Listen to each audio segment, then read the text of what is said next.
Ladies and gentlemen, welcome to The Right Time, a Wave Sports and Entertainment original. My name is Bomani Jones. Thanks for watching on YouTube. Thanks for listening wherever you get your podcast. Rate us, review us, give us 5 stars. You only give us 4 stars. I'm inclined to believe you are a hater. It is still Foxworth Friday. Domonique Foxworth, what's going on? Nothing, man. I'm glad you're back. I'm glad I'm back. I'm glad basketball's back. Everything's back. We're in a good place right now in October. Yeah, I tell you, this is going to be an interesting one for me because I got my whole new fancy technological setup, right? So I got a camera right here, but that camera ain't really got you in it. You over here. Like I'm having to do some magic tricks to make sure that I get everything straight, man. But hey, great to have you here. We got a lot we're going to get to. We're going to talk about some NFL action. We're going to talk about parenting your parents so you can talk about this. I could view that one story from a different vantage. And might talk about this one thing.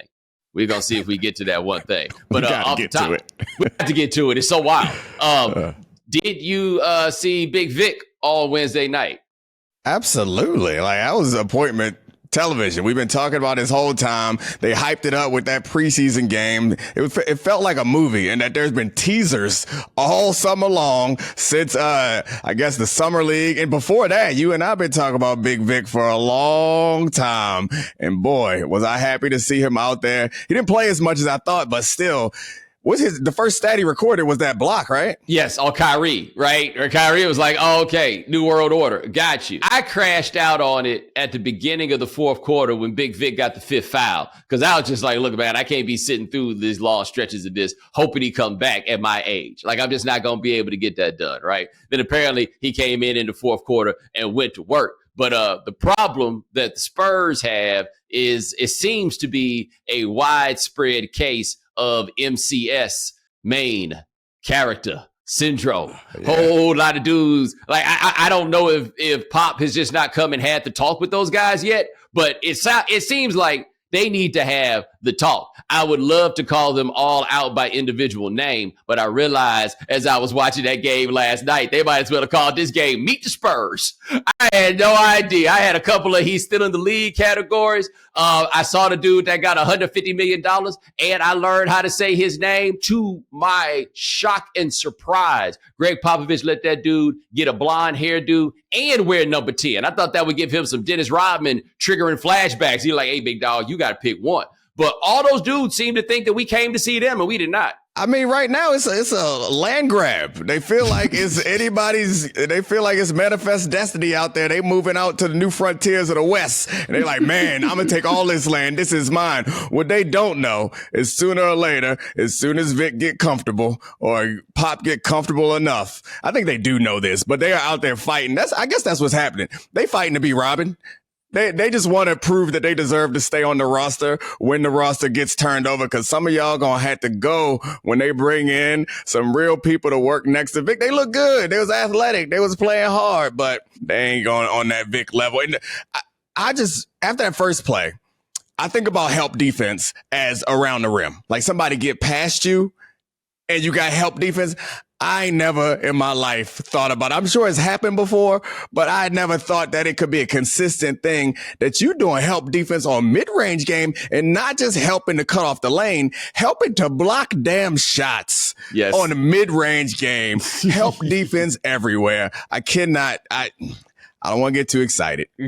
Actually, I do. I do want to get too excited. It's over, everybody. It's over. You got 3 years left, maybe, to win the championship for Vic win them all. You talking like a Mayan. Like, you're just out here like, hey, man, you better get this in while you can. Whole thing gonna shut down. No, like, you talk about them dudes just trying to get second place. Let me tell you the best way for you boys to get be Robin on that team. Learn how to set some screens. That, I think, is the way for you to do it, because all that damn shooting is going to be a great way for you to get tossed overboard. Like, everybody need to figure out who they really are in this situation and then go from there. Because, no, man, I don't see any room for the hateration, holleration at all to come up, because apparently I talked to Vinny because he was there at the game. Last 3 minutes, They ain't get a man the ball. That's what I'm saying. These cats, like, nah, Pop, you got to have the talk with them right now. Ain't no paying dues. Ain't no working your way up to the top. Y'all better get that dude the ball. Everybody will eat if you give him the ball. Yeah, that's what they doing. It looked like what they doing with Bijan down there. We know he the best player. Let's just give him the ball and stop acting up. And if I was one of those guys, I'd have spent my offseason learning how to speak French. I don't know. I get up to date on all the French rappers. I learn how to make some French cuisine. I would be engulfing myself in French culture to make sure that when Big Vic look around, I'm the one that make him feel comfortable because I want to stay. I want to get me a ring because somebody getting one down there. Bruh, the day that Pop left Paris from going to Bond, I'd have been on the next flight up there. If for no other reason, then ain't none of these Spurs gonna make the Olympic team, right? Like, I think we'd all agree upon that. None of them are Team USA level. That means you can go over there for the Olympics and kick it with Vic. Can you imagine what it's going to be like kicking it with Vic at the Olympics? Like, he going to be so big in France by the end of this year because they're going to be so happy he out here doing it. You imagine just hanging out with him during the Olympics? My gosh. I mean, hanging out with him at any time seems like it's pretty amazing. Before he stepped foot on the court, he was getting accosted by Britney Spears in Las Vegas. Like, being Big Vic seemed like it's pretty fun every damn where. And the man was the one criticism I've heard is like, we overhyped his shooting. And he came out as if he heard that. And you know what I'm going to do off Jump Street? Knock down a couple threes, and every shot he take is uncontested. You know why? Because he's 7'4". There's no such thing as contesting his shot. It's all uncontested. Yeah, go ahead and get a hand in Big Vic's face. Let's see how long is it going to take? We need to set that over under. How long is it going to be before somebody blocks one of his shots?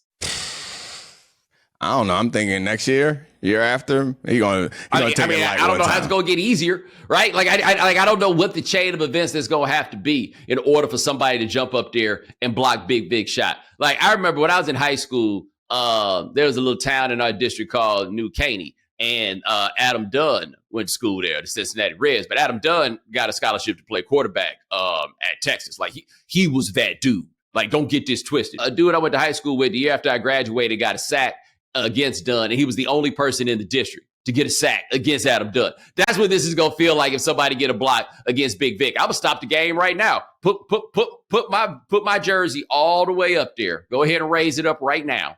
Do they paint basketballs? I know in football, like, you get your first interception or something, they paint them up. I'm sure they do the same thing. Yeah, paint that one up. I want you to stop the game and do a ceremony and paint it up for me and send it. Like, I mean, first of all, there's only 10, 15 guys who, like, physically can reach his release point, I think, in the NBA.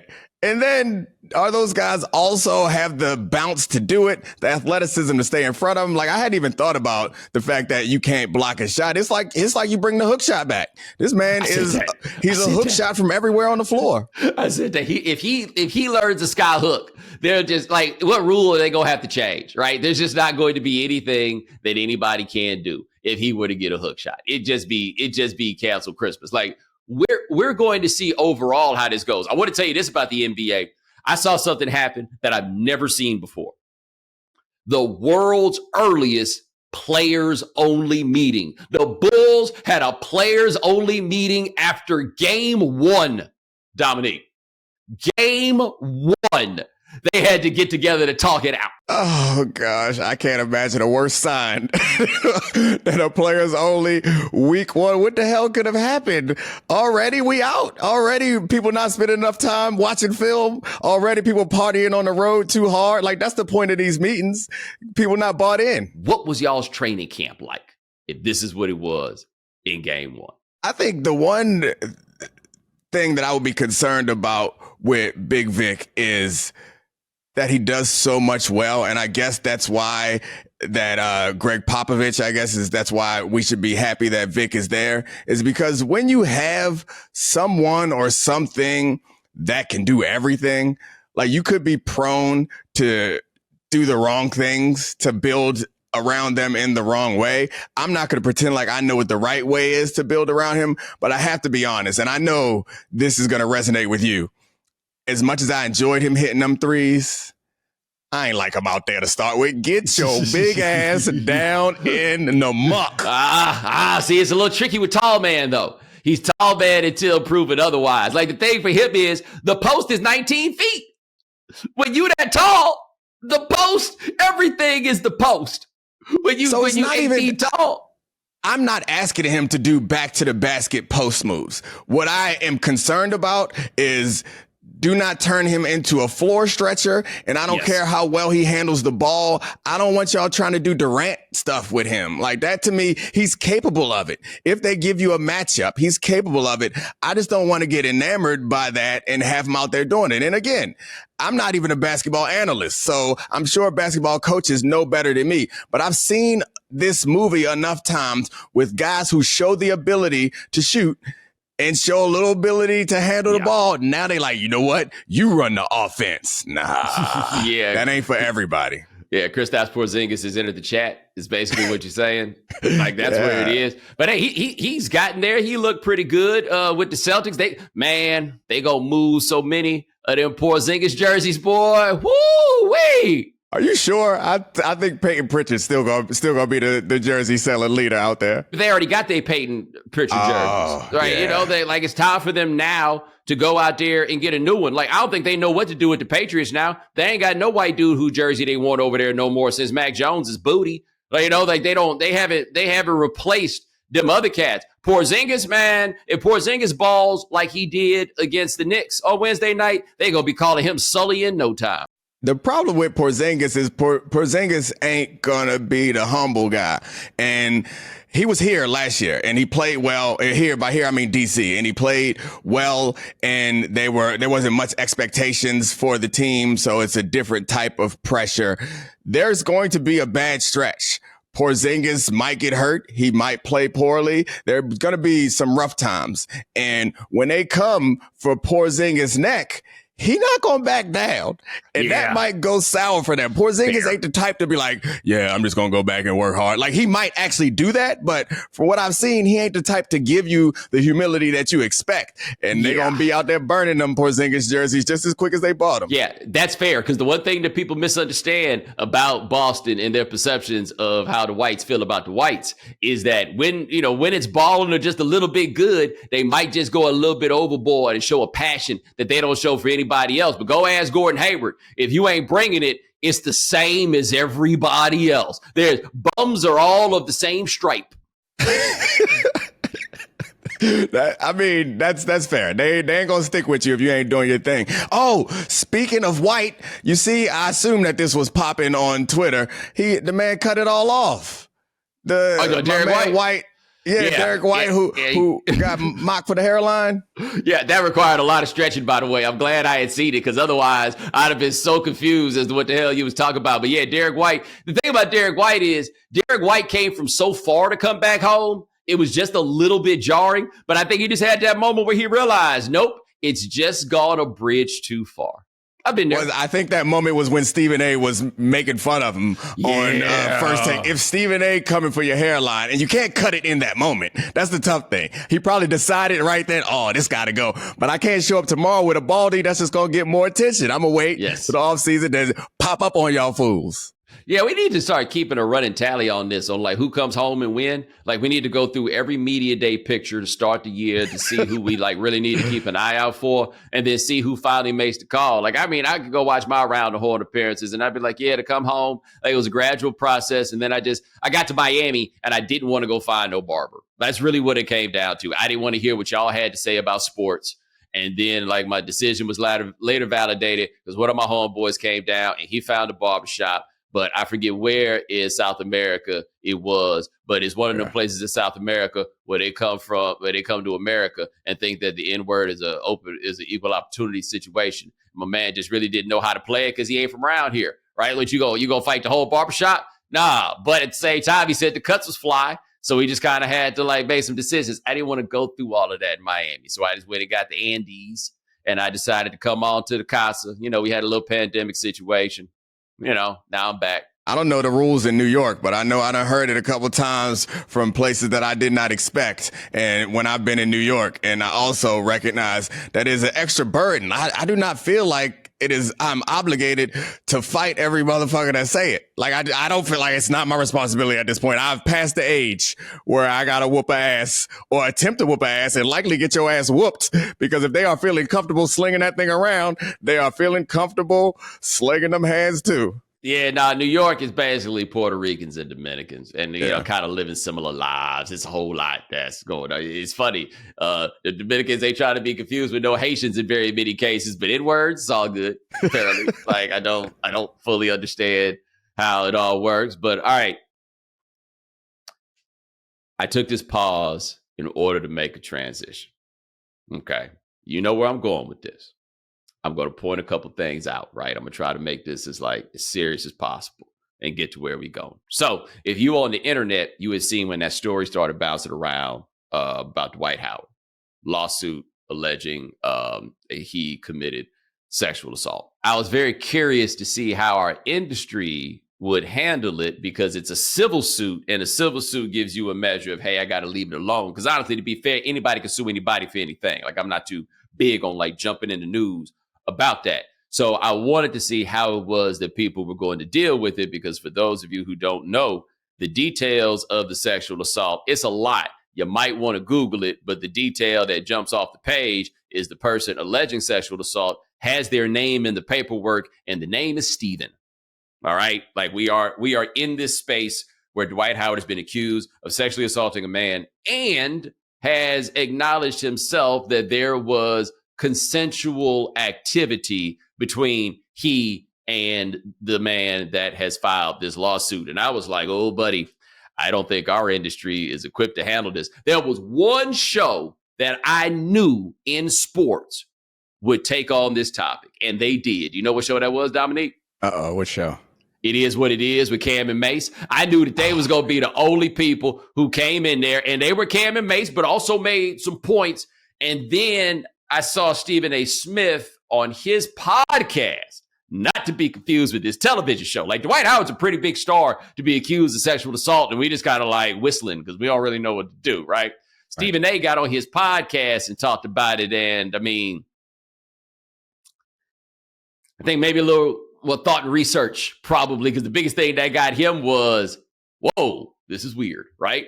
But we as a society, and I'm curious your thoughts about this, because it got me thinking honestly about progress. Because ESPN.com put a newser up about it. And I looked at the newser. The newser went up after Dwight had denied what went down. And it mentioned that there was an accusation of sexual assault. But let me tell you what it didn't have. Details. Not detailed at first. It didn't have nothing about Kitty. It didn't have nothing about what Dwight was alleged to have done. None of that. We have not reached a point where you can hear something about a man dealing with another man, and we're just like, oh, okay, those are the parameters. Now let's discuss what happened. How long is that going to be? I don't know, honestly. Like, it felt like our country, our feelings around sexual orientation, it felt like the way that we discussed it and treated it, the evolution felt rapid. We think about Obama as a more progressive, certainly more progressive than subsequent presidents, but we think about him as a progressive person. But he was in the original campaign was opposed to gay marriage. And then within his administration, eventually, gay marriage passes, and it felt like it was faster. And we compare everything, every social movement, we always compare it to the civil rights movement. Because it's the one that we all know of, and it's has its ups and downs, but it's also probably the most prolific in our history of moving and social change.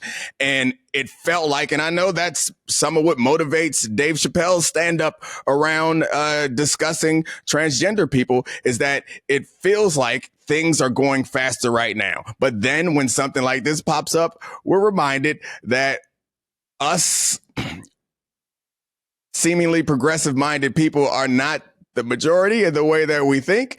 And even inside of many of us, or most of us, there is some regressive thought that, vestigial or not, is ignited when something like this happens. And I mean, even you brought up Cam and Mace, the whole pause thing. And that predates them, but they seem to have like popularized it and mainstreamed it. Like, I've never felt comfortable with that as a practice. And like, I think that in itself, like, presents or exposes the idea of, or exposes us as kind of being uncomfortable with talking about sexuality or dealing with sexuality. And yeah, this is, I see this now as just a further evidence that we aren't who we think we are. Well, this is where I do think that this is similar to the civil rights movement, and it's probably not going to be in the way that people expect, right? The civil rights movement was momentous. It changed the face of this country. And in the end, what we got was what we was always supposed to have, right? And people said the exact same thing. It just feels like we're going so fast, moving Black people toward full citizenry. And I feel that the gay marriage issue was a very similar thing. Like, it was such a giant victory because of where we had stood previously. But in the end, what are we really talking about here? It's not like gay people took back something, right? Like, it's not like there was something that was redistributed. It was, you could be miserably married just like all these other miserably married people are that we see. But as you say, people feel like, oh man, this is going so fast, but it hasn't gotten to the point where, like, one thing that you cannot do is, imagine you just saw something about somebody, you're like, I wonder if that person's gay, and then just keep it moving. You know what I mean? Like, no, like, once you put that statement out there, like, think about Dwight Howard and this thing that was interesting. Stephen A was like, you know,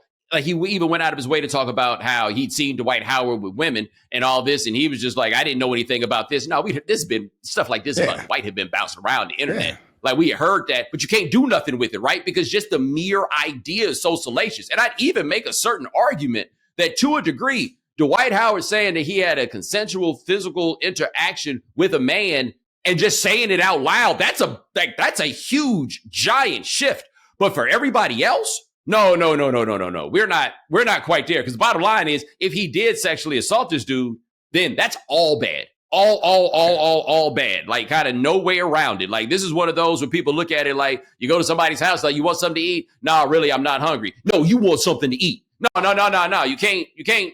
No, no matter how nice you think you're being, this does not work. It's but the way we talk about, like, sexual assault, for example, is so about gender and the power dynamics of gender. We don't collectively have tools for when stuff comes over to this place for people to feel comfortable talking about it in public without them, like, turning silly and starting to laugh. I would argue that we don't have the tools to properly discuss and adjudicate sexual assault that is heterosexual. So you make it homosexual, then it gets a lot more difficult for us as a society to understand and suss out.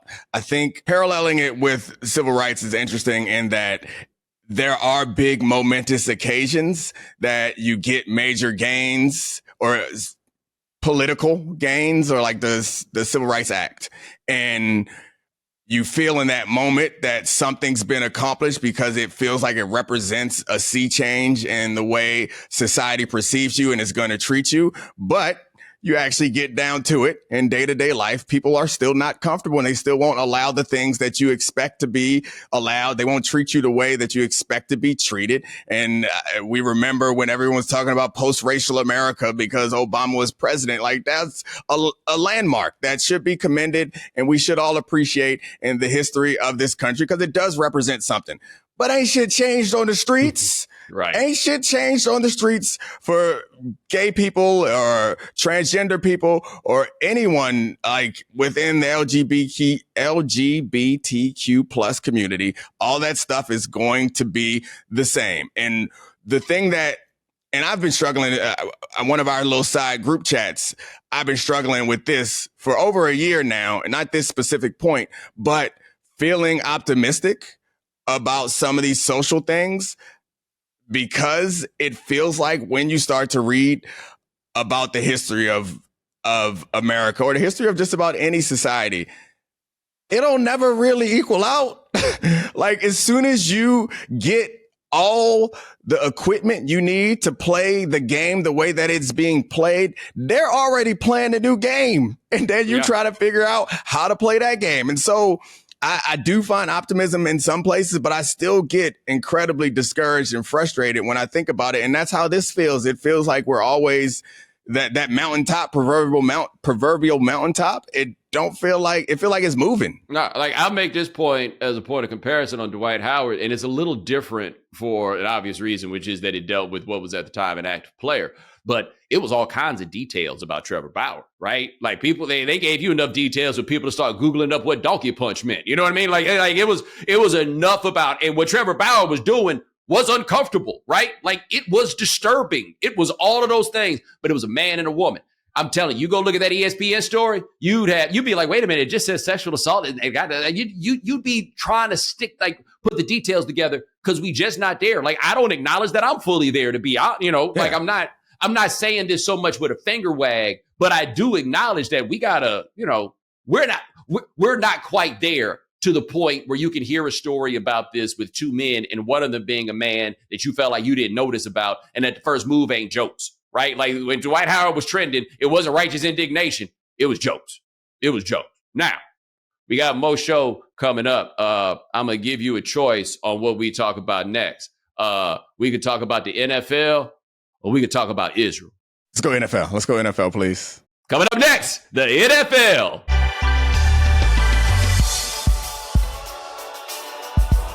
The NBA season is officially back. And just like y'all, I can't wait for this season to start. I know we're all excited to see how Damian Lillard will fit with the Bucks, if Victor Wembanyama is the real deal, and if the Suns super lineup will actually work. But you don't have to wait to get some basketball action in your life when you have NBA 2K Mobile. Season 6 of NBA 2K Mobile is here and better than ever. I love NBA 2K Mobile mainly because I can take it with me wherever I go. I can easily build my ideal dream team or customize my own My Player all through the convenience of my phone. Plus, you can play with your friends by joining Crew Mode, where you can dominate the hardwood together as a team. It's the best mobile game for real basketball fans, and Season 6 is the best version to date. So download NBA 2K Mobile free at the App Store or Google Play, and use my promo code Bomani Jones to receive a Shaquille O'Neal Pearl Tier card.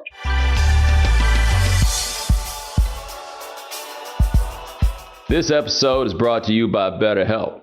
Do you ever feel like your brain is getting in its own way? It happens to me too. Whether it's a late night NBA game keeping me up or some chaotic Pac-12 after dark matchup that'll have me up till 2 a.m. You know you shouldn't be watching because it's not good for you, but you just can't get to sleep. One helpful solution can be therapy, which helps you figure out what's holding you back so you can work for yourself instead of against yourself. Therapy can help you learn positive coping skills and how to set boundaries within your life. It can empower you to be the best version of yourself, and it isn't just for people who have experienced major trauma. If you're thinking of starting therapy, give BetterHelp a try. It's entirely online, designed to be convenient, flexible, and suited to your schedule. Make your brain your friend with BetterHelp.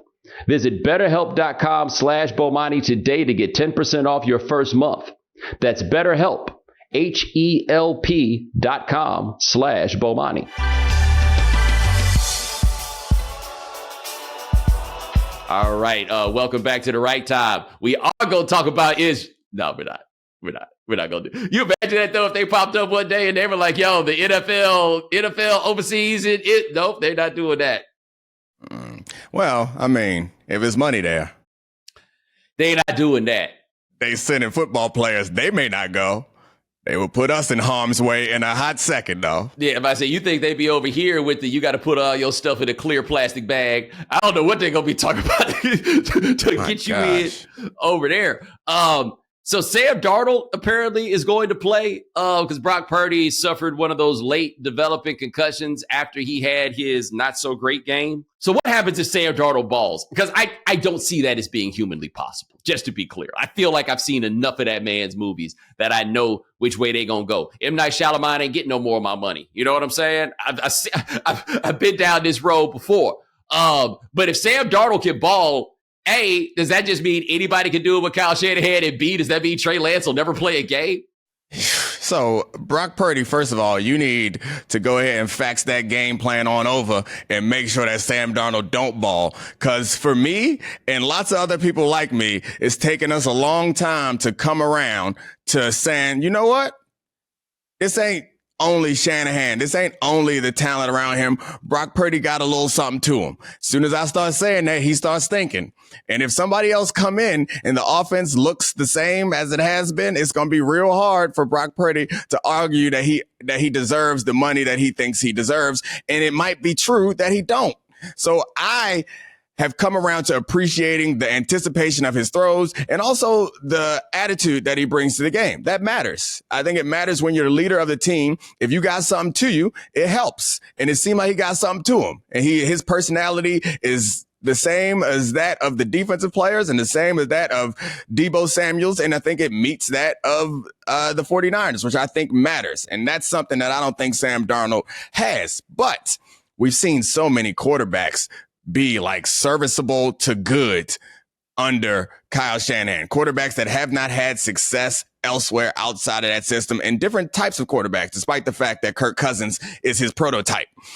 It does say really bad things about Trey Lance, but I think Sam Darnold might not be able to pull it off. He might be for a week or so. That's the thing. Can you do it for a bunch of weeks? I don't know. Well, I feel like if the key is anticipating throws, then Sam Darnold ain't the dude. Like, I think that's the thing that we saw from him in that time. And as more and more time goes, I don't think anything's more important than that, because so much about playing quarterback is just that small mental time period of see it, throw it. I heard you talk about that. You're right. The quickness of the defense is so quick that once you decide that he's open, he's not open anymore. You have to know that he's going to be open and trust to make that throw over the middle of the field, which I think is hard to do in the middle of the field. And that's where Shanahan wants to attack most of the time. Well, also, like, think about this. Kickers just one day lose it, right? Like, it's not like their legs aren't strong enough anymore. It's just something that happens here, and then boom, it's gone. Carson Wentz, I think, is a great example. Like, he just all of a sudden completely forgot how to play football. You know what I mean? Robert Griffin, another example, just like you used to be able to do this, and now suddenly you get out here and it's looking like the equations are like jumping at your face. And we've seen all these guys where all of a sudden you just have a moment where they jump up and it's just like, oh, he can't do this no more. It's like the confidence in all of that is like more important to me than anything in now understanding what quarterbacks have. And Purdy seemed to get out there, keeping in mind, he went to Iowa State. He's like, man, I ain't never been around all these good dudes. Brock Purdy, how long had it been since Brock Purdy had been on the field and they had the best players? Everywhere. He was like, oh, watch this. And he was good in college when he didn't have the best players. But he was like, oh, watch this. And so, like, I still think that he's like fairly replaceable. But if you got it in you to be like C to throw, B to throw, that's not a replaceable skill. Now, he played well, I thought, against Minnesota, except for when he was awful, right? Like, the plays that were bad were just really bad. But otherwise, he was out there averaging like 10 yards an attempt. The turnovers were completely on him. And I think that's kind of rare. I'm thinking through the season of really good quarterbacks that have had that. I think about Jalen Hurts had that in that one game. Josh Allen has that, except it feels like Josh Allen is taking risk, whether they're necessary risk or unnecessary risk. That's a different story than what happened in this game. I feel like the interceptions for Purdy in the last game were inaccuracy, like bad throws, which, like, all right, sometimes you're going to have a bad throw. Let's not, and to your point, everything else was good. He just was inaccurate. And he was throwing to Jennings on that one where you don't throw to Jennings a ton. So I can explain that away. The fact that it's back-to-back weeks makes it harder. You throw a concussion protocol on top of it. I'm not giving up on Purdy, but it makes it really hard if Darnold succeeds. Another thought I have about them is Kyle Shanahan is really good at building offense around what players do well. And I'm not sure if it's that he and John Lynch are really good at finding players that do the things that Kyle Shanahan wants to do, or if Kyle Shanahan is really good at building offense around the players, what they do. The Robert Griffin example suggests that he's good at building offense around what players do well, and having Julio Jones and having a bunch of different type of players and having success at a bunch of different places suggests that. But the fact that he couldn't do nothing with Trey Lance, and I guess injuries was part of it, but it was so bad that they was like, nah, you got to get out of town. Maybe his ways have calcified a little bit. And Sam Darnold, like you mentioned, he's not the anticipation thrower. He's the guy who got made fun of for seeing ghosts. He got a good arm, but I don't. So I guess I don't know if Kyle Shanahan is going to change the scheme in order to fit what he thinks Sam Darnold can do well. if he can do that in a short period of time, or if he's going to ask Sam Darnold to be like Brock Purdy, which you would think a first-round draft pick could do what Mr. Irrelevant could do, but I don't know. Well, I would also say the example of Robert Griffin and Trey Lance with Kyle Shanahan. The issue that I would have there is those dudes were worse when they left you than they got there. That's what the wild thing is for me. Is like, yo, you out here getting expensive stuff and breaking it. Like, I don't really so much like understand how it is you do this. Also, as you mentioned, that stumbled across a thought about our man Brock Purdy, where you talked about him being grossly inaccurate, and I was like, damn, I feel bad for him, because I feel like when a dude like Brock Purdy's out there, but he's inaccurate, that's like when like Peyton Pritchard get out there and you be like, damn, you ain't really here to shoot. Like that's not what you do. Like when they realized that Daniel Jones was just out here running, but be doing like other stuff, they was like, wait, hold on, buddy. This isn't. I thought you was gonna stand in that corner and make those threes. You look just like Eli Manning. Like that was the thing with Eli Manning. Eli Manning would be out there doing ridiculous things, and they was like, wait, hey. Like I wonder how many people really by the end of Eli Manning's career realized he was Captain YOLO. I think a whole lot of people, they were like, well, Eli's not going to make he'll make the mistake. That was. Yeah, Eli got tiger stripes. Just like he walk out there. Yeah, he gonna take some risk every now and then, and he will fool you. But that's the same thing with Daniel Jones. Daniel Jones, it's the look in his eye. The same with Mac Jones this season. Like y'all told me Mac Jones was the safe guy. Mac Jones don't got a high ceiling or a low floor. Mac Jones gonna give you consistency all the time. Mac up there throwing cross his body 3 times in a row in a game. What are you doing? Who you think you are? On top of that, with people not liking him. And I mean, the wild thing is, I mean, coming off, it feels like obvious to say right now, coming off the week that Lamar just had, but this is the same thing with Lamar, and I remember doing this coming into the draft, and everyone saw Lamar's highlights and it was like, man, he don't want to stay in the pocket. You ain't watched the game critically in college or pros if you think Lamar don't want to stay in his pocket. Lamar stayed in the pocket too long in college, if you ask me, and he's doing it again in the league. The fair criticism of Lamar, I remember watching that bowl game, his last bowl game in college. The fairest criticism I had coming into it was like, just out of nowhere, he just started forgetting how to throw accurately. It was just out of nowhere, just wide open people. He just was dirting it. And he did that last year, but when he ain't, oh my gosh, he had some throws this season. That man MVP of the league right now. Man, they put the hurt on the Lions, and the Lions are legitimately good. Like, I've been joking about my Lions and all this stuff, but no. It is. It's possible that the Lions could go to the Super Bowl. Highly possible. They mess around, get that number 1 seed. Well, I mean, the 49ers keep dropping like flies. Right? Like as long as them dudes keep getting out there, getting hurt, like it is. I mean, the Lions are, they for real. And the Ravens, and granted, the Lions have gone through a hell of a stretch, but the Ravens beat the brakes off of them. I mean, and Lamar looked as good in that game as I can recall him looking. And look, outside of Zay Flowers, man, they tried to step it up, right? They ain't really, like, Odell Beckham old, man. Old with a lot of miles on him. J.K. Dobbins isn't playing. Like this is not the offense we thought they were going to build.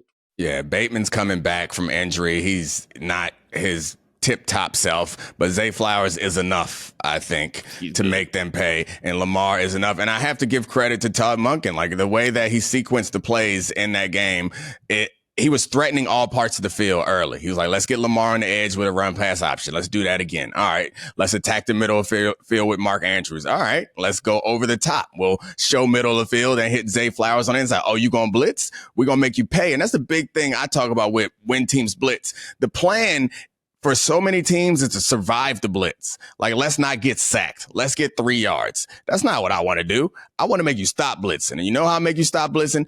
Give me a chunk. And they didn't have the players that could do that. Like Lamar, he was worst against the blitz because his number 1 receiver was Mark Andrews. And as much as Mark Andrews is an all-pro level player, he a square body, as you know. And square bodies ain't gonna make people pay. Zay Flowers, not. And I think he does change the way this offense looks, and the way that Lamar is playing is incredible. There's some highlights, man. If they blew that game against the Colts, they blew that game against the Steelers, but you watch that Steelers game back, he is doing stupid stuff, throwing against his body. He's just He's an incredible athlete and an incredible quarterback. They mess around winning the Super Bowl this year. And they're playing great on defense, too, without, like, big name pass rushers or, like, dominant players, except for Smith. But other than that, they're playing really well on defense. Zay Flowers, Odell Beckham shooting the fair one. Who you got? Give me Zay. Well, Odell from New Orleans, right? I was waiting for you to get to. I mean, Zay from Lauderdale, which can mean a few things. He young though. He young. He might got a little bit more to him at that age. He a little squattier. He a little, he got a little more there. It just dawned on me. Odell is also the type that would have gotten in a lot of fights. Like, yes. He seemed like the type that the girls like, and he not gonna back down. And that is always a recipe for somebody to try to shoot the fair one with you. Well, I was thinking specifically, that's my girl. Like, not just the girls like you. Like, yo, that's my girl, and I'm standing right here. Well, yeah, bruh, she's standing right here, but a little closer to me. Yeah, Odell had to fight a few of them fights. Like, also, Odell's good at everything. Yeah. Right? So, like, the first person to catch the L from Odell, that was just like, hey, nah, just don't challenge him to nothing. Yeah, nothing at all. He probably eat you up in Madden. Yeah, I saw him dunking. Yeah, he's one of those guys that picks up everything pretty easily. I'm sure he can probably fight, too. I wouldn't want to find out. I'm too old. Same. Now, I ain't get beat up by no dude with no blonde mohawk or whatever the hell he wearing right now. Like, I don't even know what it is, man. Like, I don't care if you're the heavyweight champion of the world, man. It's just an L I can't be witness taking. Now, I had like two fun things from the NFL for us to talk about. I'm going to save one of them because I think it'll still have some use. But I want to get out here right now, right fast, and send a shout out to Michael Irvin, who I like a lot. I did Michael Irvin's podcast. Very good. Michael Irvin, I don't know if you youngsters understand. Michael Irvin was that dude on so many levels. Like, Michael Irvin, I could actually make the argument, like, in terms of the culture of football, is so historically important because basically making football culture became Florida culture, and it became Florida culture in large part. Like, Florida State had a little to do with it, but it's really to you, right? Like, this is before the boys was wearing dreads and stuff, but making football culture into Florida culture really starts with him, and he's the first personality face of the University of Miami because he that guy. And now Michael Irvin is an older man, and he's an older man that has children. And Domonique, you have children. You have one son. He hasn't gotten old enough to fully disappoint you. But here is Michael Irvin talking about how his son clearly is disappointing him. I got a son. He raps. His rap name is Tut Tarantino. If you ever listen to some of his raps, I'm like, oh my God, where does this come from, son? You grew up in a gated community your whole life, but he's rapping my life because we romanticize and fantasize about that old thug life, ghetto life, and all of that stuff. He's been talking about this for years, by the way, in various places. Just befuddled. And I get it. I get it because I understand the concept of like trying to like present yourself or even get close to that life when you 13, 14, 15, 16, around that age, like young men, like you want to be tough. You hear the music. You think that's the idea of masculinity. Like, I get it. That man, 25 years old. You got to be past that phase, bruh. And if you want to rap, the blueprint is out there. Like when we were coming up, you could not be a emotional rapper. Like if you wanted to rap, you had to either get into the drug game or pretend like you was close to the drug game. Nobody was buying. Parents just don't understand. Or maybe some people were, but we wasn't. And so now there are plenty of them out there. You could be Chance. You could be Drake. You could be, I don't know, Corday. Like there's plenty of examples of being a rapper and not talking about this nonsense. And then on top of it, you Michael Irvin's son. We all know. We know. I don't know if you serve this role in different people's lives, but I've been there because I've hung out with a broad set of people in my time. Some of whom my parents worried about, but they had faith that I would hold it, keep it on the straight and narrow and would not let these other people take me into bad places necessarily. And not even bad places like a life of crime, just being a moron. You know what I'm saying? Just doing incredibly dumb things. And I have wound up on the phone, like when one of your partners gets locked up and you try to bail them out and you got to talk to their parents and their parents just start, oh, Bomani, I don't understand. He was an honor student in high school. Like they start rattling off all the things and their levels of disappointment and how it's not supposed to be this way. And there's Michael Irvin, who has tried so hard on top of everything to embarrass that boy. He did one time, he was on Rich Eisen's show and he was just like, his name is Elijah Irvin. Like he tried to do the Clarence from Cranbrook on him in front of everybody. And what I think is the funniest part of Michael Irvin doing this with his son is he always says he raps. His name is Tut Tarantino. He doesn't have to advertise his raps, right? He doesn't have to put them on. Because I don't know about you, but I went to find Tut Tarantino's raps. Uh-oh. And let me tell you something, brother. He stinks. Stinks. If he could rap, I don't think Michael Irvin would have the problem with it that he does. Like if Michael Irvin went somewhere to a Tut Tarantino show and he saw people had t-shirts in their hands in the air, he'd have been like, oh, okay, maybe I see it. This boy is whack. And by the way, we're going to put this here for the people. Van Lathan sent out a tweet letting us know that apparently the young man is also incarcerated. I don't know what for.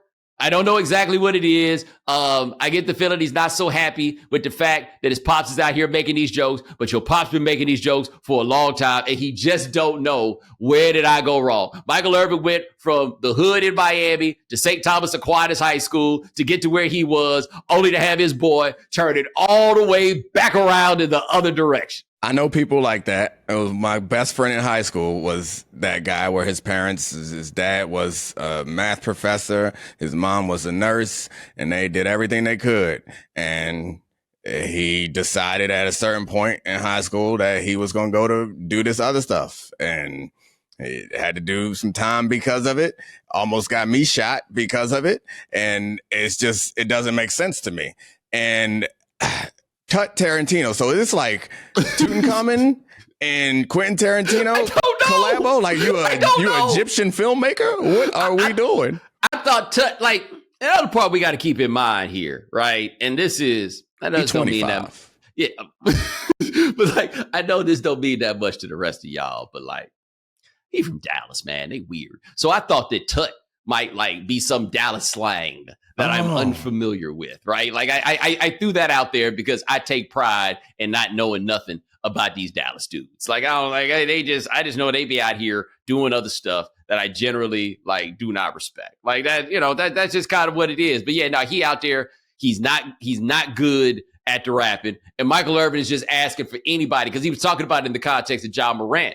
And I do know this about like the world of the Tut Tarantinos and the likes. I was reading this book about Frank Sinatra about a month ago.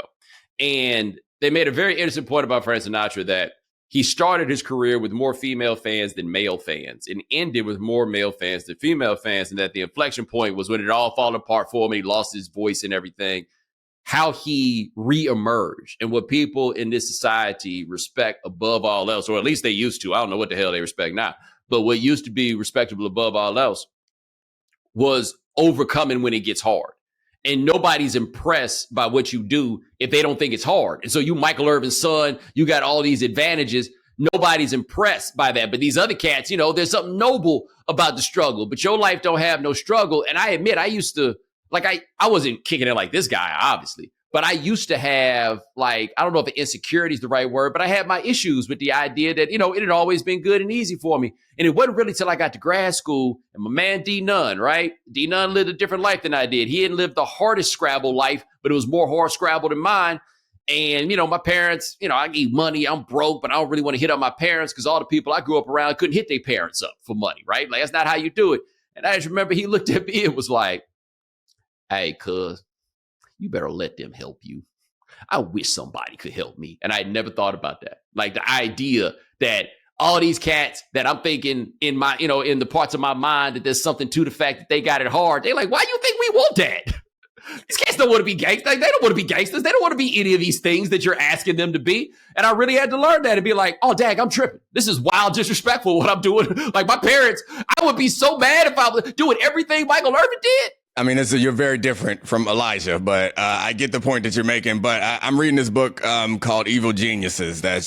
It points out the fact it's about like remaking or the breaking of capitalism, essentially, and how at a certain point in American society we had a more fair system, and now we don't. And it was a intentional decision by the powerful. And it talks a lot about the myth that we all kind of buy into. I guess not even a myth, the narrative that we all buy into, that it has to be hard. And anybody who's done something's done it because it was hard. And that was the idea. That was the like marketing push behind like deregulating everything and essentially making it easier for billionaires to make more, millionaires to become 100 millionaires and become billionaires, and making it harder for like poor people to get to middle class, because all the programs that were available to help boost you in society, the powerful started to market those as a handout, and that's for the soft. That ain't American. What Americans do is they go out and they go west with no help, and they go find some gold, they go get some land, and they build a ranch and make their own thing. Let's go back to America the way it was meant to be. And we all bought into it. And even to this day, we all, like, when you ask somebody to tell you their story, and I have this, I'm very well aware of it, but I can go back and tell you the story of my life in a way that sounds like I overcame so much. Or I could choose to highlight the places of luck where I happened to be in the right place at the right time. And like my career at college, it started off on a good foot. Everybody thought I was great. You know why? It's because the week before we were undefeated. We lost to Florida State. The guy who started at corner before me, I was redshirting, started at corner for me, got cooked, and they was like, all right, well, we got a chance to win the conference championship. We got to put this kid in there. I was terrified. And so we were playing Clemson Thursday night game to win the ACC championship. Every snap, they snapped the ball. I took 2 back pedals backwards, and I turned around and ran deep, because I was like, you know what they're not going to do is catch a touchdown on me. You know what they kept throwing? Deep passes. I batted them down. People was like, hey, this freshman's great. No, I'm lucky and scared, and it worked out for me. And then the next year I learned how to play. But had it gone differently, had they just ran some outs, they'd have cooked us and we'd have lost, and I never would have got a chance again. And I could go through my life and pick out all of the points and things that happened like that, just not getting injured, and how I got lucky to make it happen. Or I can tell you, you know what? I was ready when my opportunity came. I had been preparing. I went to school early. I left high school early so that I could get ready and get comfortable, because I knew my number was going to be called, and I was going to be ready for it, because I pulled myself up by my bootstraps and took all the opportunities. They were not there for me. I built them. Whatever. I ain't gonna lie though. I'd have been mad if I bailed out of my senior year of high school and then y'all tell me I'm a red shirt. I'd have been hot. Yeah, I wasn't happy, but it all came around. I didn't appreciate it. Like, I could have had a whole semester of 2 classes, and instead I'm out here doing push-ups with y'all and get stole on in the locker room. Nah, I was back in that age. I remember being obsessed, like the way that we talk about how you and I at this old age now recognize the unhealthy nature of how some people get fixated on a goal or something. I was in that place at that point. I ain't care about nothing else. Like, why am I still in high school? I'm not a high school student. I'm a future professional football player. Ain't nothing y'all can do for me here right now. I'm not trying to chill, have fun, play with you. I'm trying to go get on these weights. I was 155 pounds my senior year in high school. I was like, all right, let me go gain some weight. Fair. And also, being in college gave you a little bit more freedom. It was a lot more fun. Yeah. I hadn't thought about there's you didn't have to talk nearly as much in college as you did in high school. There was a lot of talking. There was a lot of coordinating and planning. Wait, what's how your mama come back from work? Yeah. Okay. That is not happening on campus. Damn, I got a hatchback. like that's okay. Hey, Andre say his mama gone for the weekend. We gonna be over there, just hanging out. You know. Hold on, you ain't never drive around looking for a secluded parking lot. Yeah, I guess I'm talking about high school, not in college. There's a whole other podcast for Home for Christmas Vacation. Oh. And almost no matter your age, you revert right back to your childish ingenuity in those moments. You can be 29 years old. It's just like, let me think about this. Man, we ain't get a chance to talk about Israel, but that is Domonique Foxworth. Check him out on the Domonique Foxworth Show. Great podcast. Check that out. You can also see him on Get Up on ESPN. You can check him out just all over the place. I'm a little out of practice with your right now. Yeah, no, it's fine. It's just the Domonique Foxworth Show. Just the Domonique Foxworth Show. That's the only one that they counting. Don't nobody count my Get Up ratings. They want to see how many subscribers I got to this show. So y'all get on that, please. Yeah, I can't even lie. Now that I don't work there no more, I don't give a damn about telling people you're going to be there on Get Up. This is pumping Domonique Foxworth. Thank you. Man, appreciate you, man. And ladies and gentlemen, thanks so much for joining us here on The Right Time, a Wave Sports and Entertainment original. My man Sean Yu handles everything behind the scenes. Thank you, sir. Remember, subscribe on YouTube to The Right Time. Follow The Right Time. Rate us, review us, give us 5 stars. You only give us 4 stars. I'm inclined to believe you are a hater. And we'll talk to you guys in a couple of days. Take it easy.